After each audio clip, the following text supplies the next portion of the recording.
Breaking update ఆంధ్రప్రదేశ్లో మామిడి కొనుగోలుపై ప్రభుత్వం ప్రత్యేక దృష్టి సారించింది. మామిడి కొనుగోళ్లపై రోజువారీ సమీక్ష నిర్వహించాలని సీఎం చంద్రబాబు నిర్ణయం తీసుకున్నారు.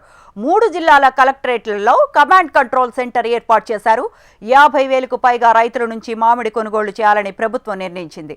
పర్లే, ఆగ్రో, కోకోకోలా, పెప్సీ సహా పలు సంస్థలు రైతుల నుంచి మామిడి కొనుగోళ్లు చేసేలా ప్రభుత్వం ఆదేశాలు జారీ చేసింది.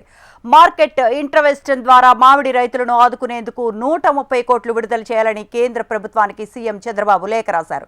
ఇదే అంశానికి సంబంధించిన మరిన్ని అప్డేట్స్ మా అమరావతి బ్యూరో హరికిషన్ లైవ్ లో అందిస్తారు. Harikishan, good morning. Good morning Sravanthi.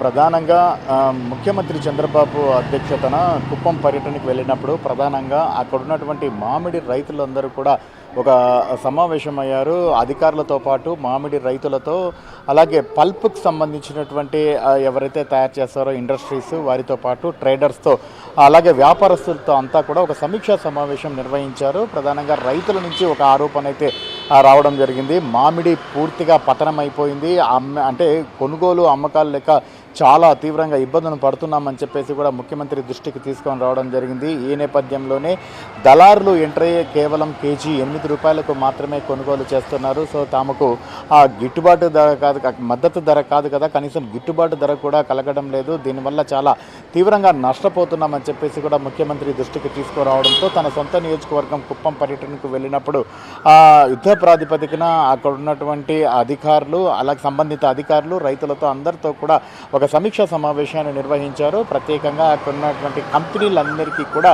దిశానిర్దేశం చేశారు. రైతుల నుంచి కూడా ఇటు ఎవరైతే ట్రేడర్స్ కానివ్వండి, లేదా పల్ప్ తయారు చేసేటువంటి సంస్థలు పార్లీ, కోకోకోలా ఇవన్నీ ఉన్నాయో వీటన్నిటికీ కూడా కేజీ 8 రూపాయల లెక్క వాటి సామర్థ్యానికి తగ్గట్టుగా కొనుగోలు చేయాలని చెప్పేసి కూడా ఆదేశించడం జరిగింది.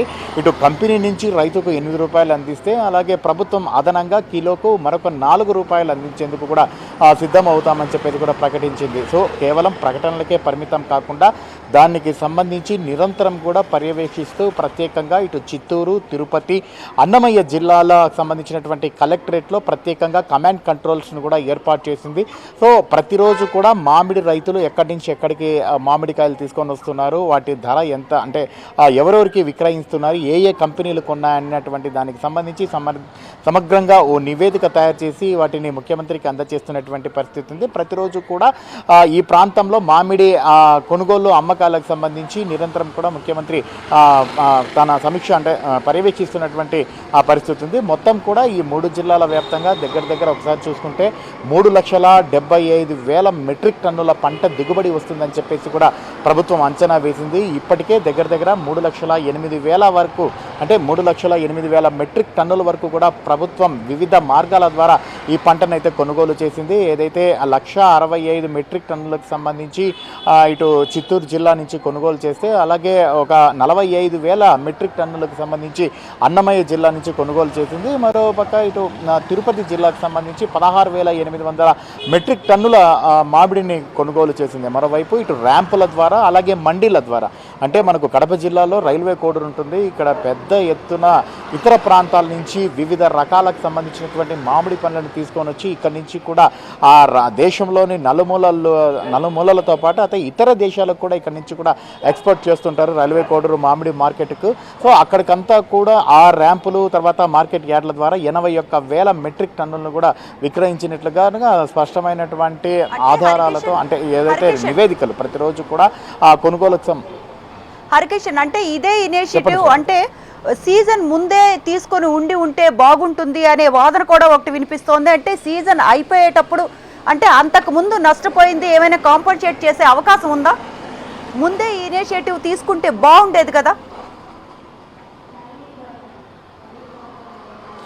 తప్పకుండా శ్రవంతి. ఎందుకంటే మామిడి రైతులకు సంబంధించి గతంలో లేని విధంగా ఈసారి అయితే ఈ క్రైసిస్ అనేది వచ్చింది. ఎందుకంటే గతంలో పండ్లను కొన్నటువంటి సంస్థలు ఏవైతే ఉన్నాయో ఇప్పటికీ కూడా ఆ పల్ప్ అలాగే ఉండిపోయింది. ఎక్కువగా అంటే ప్రాసెసింగ్ చేసినా కూడా ఆ పల్ప్ అనేది అమ్మకాలు జరగలేదు. కాబట్టి ఈసారి అధికంగా మామిడిని కొనుగోలు చేసేందుకు ఇండస్ట్రీస్ అయితే ముందుకు రాలేదు. సో దీంతో అక్కడ ఈ గ్యాప్ రైతులకు అలాగే ఇండస్ట్రీస్కి సంబంధించి గ్యాప్ ఏర్పడింది. తోతాపురి అనేది కంపల్సరిగా పల్పుకి ఎక్కువగా ఉపయోగపడేటటువంటిది. ఈ నేపథ్యంలోనే మంచి రేటు ఉంటుంది కదా. అంటే మామిడి పంట ప్రతి సంవత్సరం వేసేది కాదు, ఒక్కసారి ఆ చెట్లను వేస్తే అది 3 ఏళ్లకో 5 ఏళ్లకో ఒకసారి పంట వస్తుంది. ఇంకా ప్రతి సంవత్సరం ఒక కంపెనీకి అనేది వాళ్ళు, లేదంటే ఒక మార్కెట్ యార్డ్కి అనేది వాళ్ళు ఇది పెట్టుకుంటారు, దానికి కంప్లీట్గా పంపడం జరుగుతుంది. సో గతంలో విక్రయించినటువంటి పంటకు సంబంధించి ఇంకా మిగిలిపోయింది. సో అదంతా కూడా తాము అట్లాగనే స్టాక్ ఉండిపోయింది కాబట్టి ఈ సంవత్సరం ఎక్కువగా కొనలేని పరిస్థితి ఉందని చెప్పేసి కూడా కంపెనీలు సమీక్ష సమావేశంలో ముఖ్యమంత్రికి చెప్పినటువంటి నేపథ్యంలో వెంటనే ఏదైతే మిగిలిపోయిన పల్పును ఆ ఫుడ్ ప్రాసెసింగ్ యూనిట్ల ద్వారా కొనుగోలు చేసి, దాంట్లో ప్రభుత్వమే కొనుగోలు చేసి దాన్ని ఏ రకమైనటువంటి ఉపయోగించుకోవాలా అన్న దానిపైన కూడా ఆలోచన చేసే విధంగా ఉంది. కాబట్టి కంపెనీలన్నీ కూడా వాటి సామర్థ్యం మేరకు ప్రస్తుతం మామిడి కొనుగోలు చేయాలని చెప్పేసి కూడా ముఖ్యమంత్రి ఆదేశాల మేరకు మ్యాక్సిమం కంపెనీలన్నీ కూడా కొనుగోలు చేయడం జరిగింది. మరొక 60,000 టన్నుల వరకు కూడా దిగుబడి వచ్చేటటువంటి అవకాశం ఉంటుంది. కాబట్టి ఆ 60,000 టన్నులను కూడా వీలైనంత త్వరగా అంటే కంపెనీలకు లేదంటే ఇటు మార్కెట్ యార్డ్ల ద్వారా దాన్ని కూడా విక్రయించేందుకు ప్రయత్నాలు అయితే జరుగుతున్నటువంటి పరిస్థితి ఉంది. అంటే ముఖ్యమంత్రి ప్రధానంగా చెప్పడం ఒకటే, ఏ మామిడి రైతు కూడా మద్దతు ధర ఇవ్వలేకపోయినా కనీసం గిట్టుబాటు ధర మాత్రం లేకుండా మాత్రం చేసే ప్రసక్తే లేదు. ప్రతి ఒక్క మామిడి రైతును ఆదుకునే ప్రయత్నం ప్రభుత్వం ఖచ్చితంగా చేస్తోంది. మరోపక్క విపక్షాలు సైతం కూడా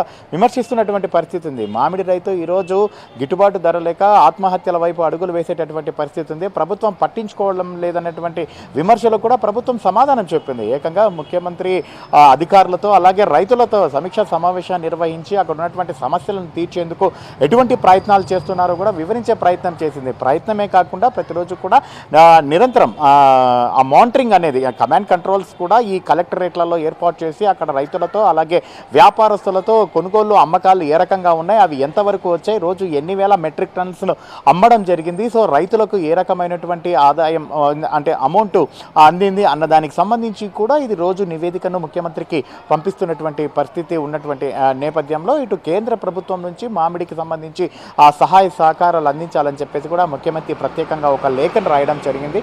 130 కోట్లను విడుదల చేయాలని చెప్పేసి కూడా ఆయన రిక్వెస్ట్ చేయడం జరిగింది. సో ఈ నేపథ్యంలోనే కేంద్ర రాష్ట్ర ప్రభుత్వాలు కలిసి ఆ మామిడి రైతులు ఆదుకునేందుకు చేస్తున్నటువంటి ప్రయత్నాలు అయితే కొద్దిగా ఫలితాలను అయితే ఇస్తున్నాయని మాత్రం చెప్పుకోక తప్పదు. ఎందుకంటే ఎవరిని కూడా పూర్తిగా సాటిస్ఫాక్షన్ చేసేటటువంటి ప్రయత్నం అయితే ఎవరు చేయలేరు. కానీ ఉన్నంతలో రైతు కన్నీరు మాత్రం తుడిచే ప్రయత్నం ఖచ్చితంగా చేస్తుంది ఈ ప్రభుత్వం అని చెప్పిన మాటకు అనుగుణంగా ప్రస్తుతం ప్రభుత్వం అడుగులు వేస్తుంది. ఈ కమాండ్ కంట్రోల్స్ అయితే అలాగే కొనసాగుతాయి. కంప్లీట్గా సీజన్ అయిపోయేంత వరకు కూడా మామిడిని కంప్లీట్గా కొనుగోలు చేసి రైతులకు ఎటువంటి ఇబ్బందులు లేకుండా చూసే ప్రయత్నం అయితే చేస్తామని చెప్పేసి కూడా అధికారులు భరోసా ఇస్తున్నారు. మరోవైపు దోమకాటుకు సంబంధించి కాస్త కలవర పెడుతోంది. ఎందుకంటే వర్షాలు స్టార్ట్ అయిన నేపథ్యంలో అలాగే ఈగ అండ్ ముందు దోమ ఉంటుంది. మామిడి పండుగ దోమ కుట్టినప్పుడు ఈగ వెళ్ళి గుడ్డు పెట్టి కంప్లీట్గా కూడా మామిడి చెడిపోయేటటువంటి అవకాశం ఉంది. అటు ప్రాసెసింగ్ యూనిట్స్ కానీ ట్రేడర్స్ కానీ అలాగే ఇటు మార్కెట్కి కానీ దేనికి పనికి రాకుండా పోతుంది. కాబట్టి వీలైనంత త్వరగా ఈ మామిడిని అయితే మార్కెట్కి తరలించి మొత్తం కొనుగోలు చేసి రైతుకు మేలు కలిగించే విధంగా ప్రయత్నం అయితే చేస్తామని చెప్పేసి ప్రభుత్వాలు ఏవైతే చెప్పాయో దానికి అనుగుణంగా అయితే ప్రస్తుతం అడుగులు వేస్తున్నటువంటి పరిస్థితి అయితే తాజాగా ఉంది. Sravanthi. Well explained, Harikishan. Thank you so much for joining with us.